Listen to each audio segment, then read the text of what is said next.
The pushing that built a prodigy also fractured the relationship. Lindsey put it bluntly in a 2005 Denver Post interview. "He always supported me when I did well, which was 90% of the time, but when I didn't, he didn't handle it very well. It was so hot and cold. It was so much criticism and so much negativity, and it was really hard to balance my emotions." Bormio, Italy, 2005 World Championships. Lindsey arrived as a medal favorite and left without reaching the podium in any event, a collapse she later connected to the unexpected appearance of her father, with whom the tension had already been climbing for months. Sports Illustrated writer Tim Layden captured the moment well, describing Vonn as nearly overcome by the pressure to deliver golds and by the emotions of a dissolving relationship with her father, who had started her down this path to glory in the first place. And that's when Thomas Vonn entered the picture. Lindsey met the former U.S. Olympic alpine skier at the 2002 Salt Lake City Games when she was 17 and he was 26. Alan opposed the relationship over the 9-year age gap, but more urgently over the fact that Thomas was stepping into the role of Lindsey's primary coach and advisor, which had been Alan's territory. None of his objections changed anything. Lindsey accepted Thomas's proposal, and when the wedding took place on September 29th, 2007 at Silver Lake Lodge in Deer Valley, Utah, Alan Kildow was not there because he was not invited. Vonn explained the choice to Sports Illustrated. "I loved him and I didn't want to end my relationship just because my father said so. It forced me to take sides." Thomas offered his own perspective. "I can see any father being upset at the age difference, but I would at least try to meet the person and have a dialogue." Alan's response amounted to a single, measured line. "As a father, as a parent, you want to protect and guide your children." What followed was an estrangement lasting roughly 4 to 6 years, and here is where it really stings. Vancouver, 2010. Lindsey won Olympic gold in the downhill, becoming the first American woman ever to accomplish that, and Alan Kildow watched it happen on a television set somewhere far from the arena. When the AP reached him that year, his words were careful. "I don't get into the details. She's my daughter, I love her, and in that sense, it's great." He mentioned calling and emailing to check in, but wouldn't confirm whether Lindsey responded. Sit with that for a second. The man who strapped skis on her at 2, who logged those 16-hour overnight drives, who uprooted his family to Colorado, who trained her under the same coach who trained him, experienced the single greatest moment of her career through a screen. That kind of distance between a parent and a child doesn't heal cleanly, and it shapes everything that comes after. The bridge back opened in 2011 after Lindsey's marriage to Thomas collapsed. Karen, Lindsey's sister, had spent years telling her that their father missed her, and eventually that wore through. Vonn described the moment to the New York Times. "I knew the direction I was going to follow, but I needed help, so I called him. It was a difficult first conversation, but we kind of worked past everything. He apologized. It's going to take a long time to build a relationship back, but it's definitely come a long way since that first call." 7 years later, at the 2018 Pyeongchang Olympics, Alan stood in the stands. Lindsey won bronze in the downhill, and her comments afterward carried years of subtext. "It's very special to have them here, especially my dad. He wasn't at the 2010 Olympics. We had some rough times, but he's here." Rebuild relationship or not, Alan now occupied a front row seat to what alpine skiing was systematically doing to his daughter's body, and the catalog of damage is almost impossible to process in one sitting. Turin, 2006 Olympics. A training crash left her with a bruised hip, thigh, back, and pelvis, followed by a helicopter airlift. She returned to competition less than 48 hours later. A partial ACL tear in her right knee wiped out the rest of 2007. Victory celebrations proved dangerous too, when a champagne bottle sliced her thumb open in 2009, severing a tendon and requiring surgery. 10 days before the 2010 Vancouver Games, a shin bruise hurt so badly she could barely walk, so she numbed it with painkillers and cream, went out, and won gold. A broken pinky during the giant slalom at those same Olympics barely registered as a footnote. But here's where it gets worse. February 5th, 2013, at the World Championships in Schladming, Austria. Roughly 40 seconds into the Super G, Vonn landed wrong after a jump, lost control, and tumbled screaming down the slope. The damage report read like a car accident, torn ACL, torn MCL, lateral tibial plateau fracture, all in the right knee. A helicopter carried her to surgery. Vonn came back because she always came back. A partial re-tear of the repaired ACL hit during training at Copper Mountain in November 2013, and then the ACL completely gave way again during a World Cup race in December 2013, requiring a second full reconstruction and forcing her to withdraw from the 2014 Sochi Olympics. A fractured ankle in New Zealand sidelined her in 2015, hairline fractures in her left knee cut short 2016, and that November she severely fractured the humerus bone in her right arm at Copper Mountain.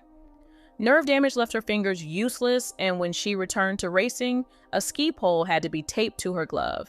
She called that recovery the hardest of her career.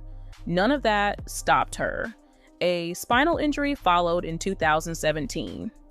November 2018 brought the worst yet, when she hyperextended her left knee so violently that the LCL completely tore and 3 tibial plateau fractures stacked on top of it. 2 months later at Cortina, tears streaming down her face, her words came out ragged. "I've had 4 surgeries on my right knee. I've got no LCL on my left knee. I've got 2 braces on. There's only so much I can handle, and I might have reached my maximum."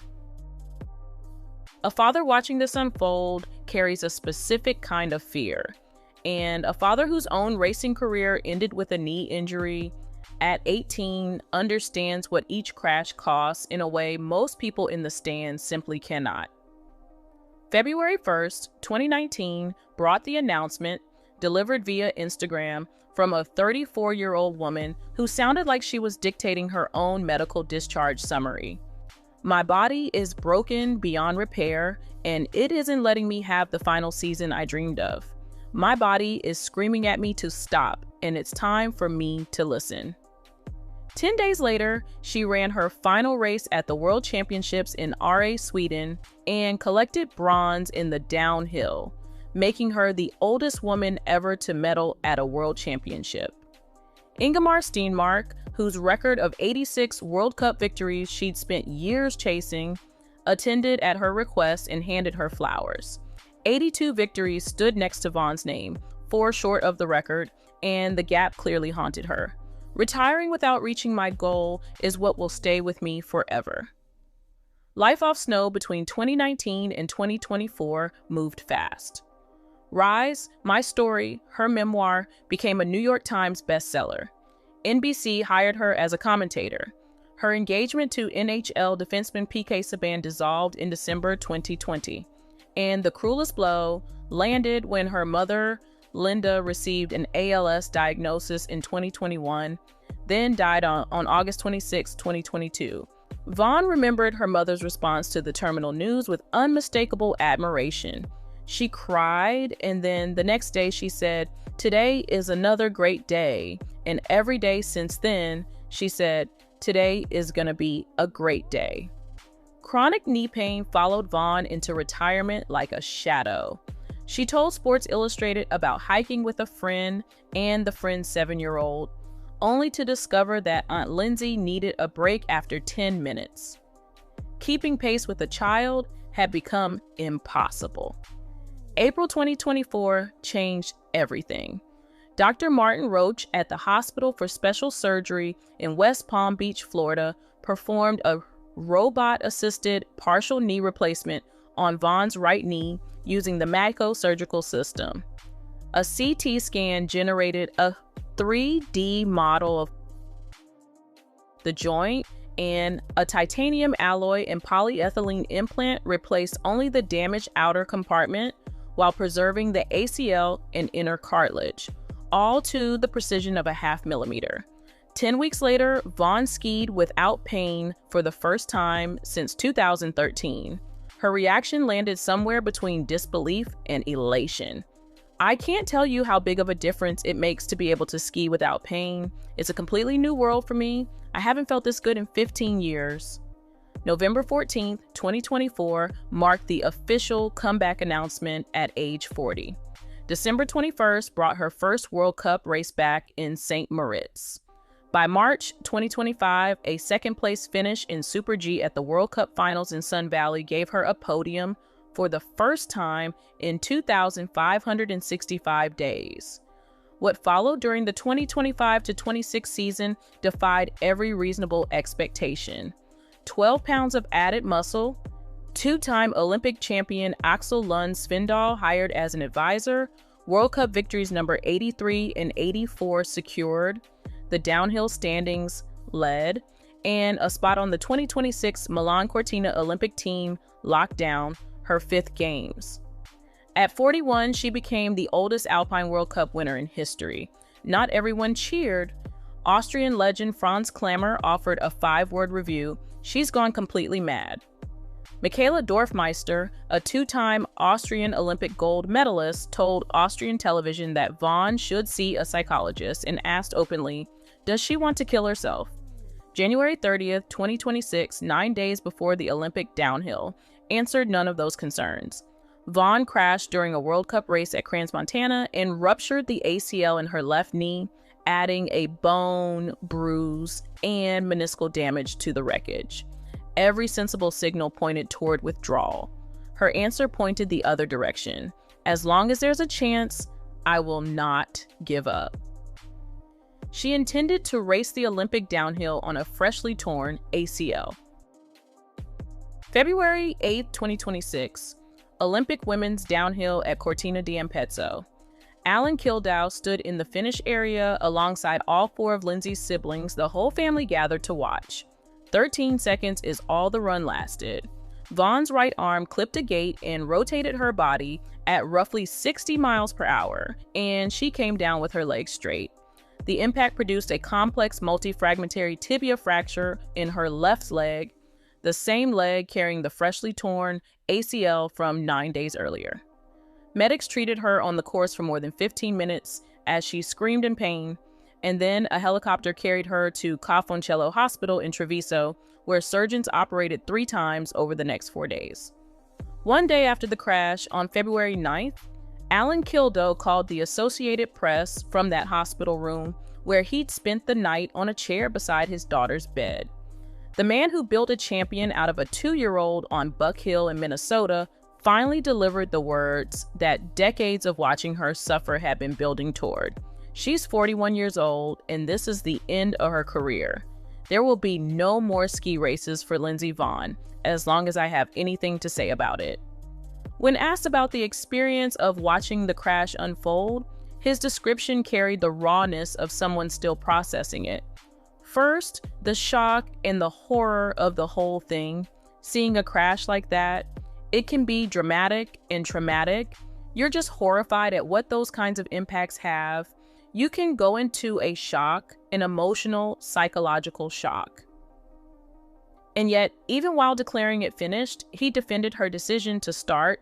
What happened to her had nothing to do with the ACL issue on her left leg. Nothing.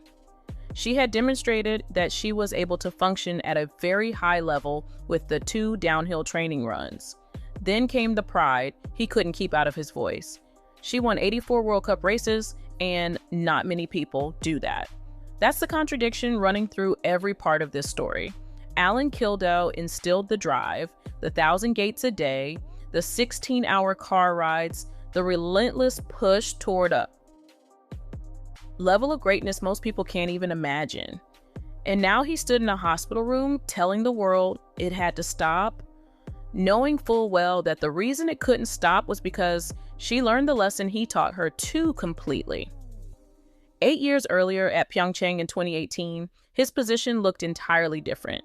Kildow had encouraged Lindsey to keep competing, pointing to Tom Brady and Roger Federer as models. You get to that age, so long as you can compete at a high level, keep going.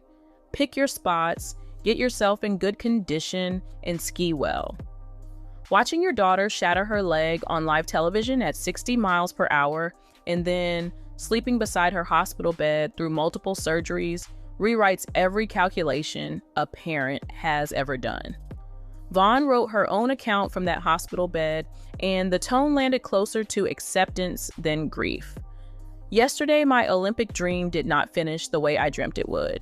It wasn't a storybook ending or a fairy tale, it was just life. I dared to dream and had worked so hard to achieve it. While yesterday did not end the way I had hoped, and despite the intense physical pain it caused, I have no regrets. Standing in the starting gate yesterday was an incredible feeling that I will never forget. She closed with a line that might as well serve as a summary of her entire career. Similar to ski racing, we take risks in life. We dream, we love, we jump, and sometimes we fall. I tried, I dreamt, I jumped. I hope if you take away anything from my journey, it's that you all have the courage to dare greatly. Breezy Johnson claimed the Olympic downhill gold that afternoon, becoming only the second American woman to earn it after Vonn's victory in Vancouver 16 years earlier. Johnson's comment afterward acknowledged the weight of the moment. I know what it is for an Olympic dream to die on this slope. Vonn remains hospitalized as of right now, with additional surgeries still expected.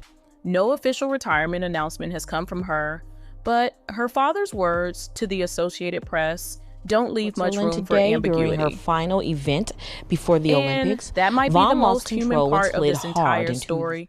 The reason Lindsey Vonn's father wants her to retire isn't about an aging athlete refusing to accept reality. It's about a man whose own racing career ended with a knee injury at 18, who redirected all of that ambition after into receiving his daughter, some medical attention. Who pushed she so hard, was eventually it able severed to the ski relationship down the rest for of the years, course. who rebuilt it, and who then had to watch up close this time and not through a television, as the very drive he planted in her put her back in a hospital bed again and again and again. Alan Kildow taught Lindsey Vonn to never give up. That single lesson forged the most decorated speed skier in history. The mountain and now it's the same lesson keeping him awake at night in a hospital chair, because she absorbed it so deeply that no amount of broken bones or torn ligaments or surgical scars could override it. Thanks for watching. If this story connected with you, go ahead and subscribe and drop a comment letting us know whether you think Vonn should listen to her father or keep chasing greatness. We'll see you in the next one.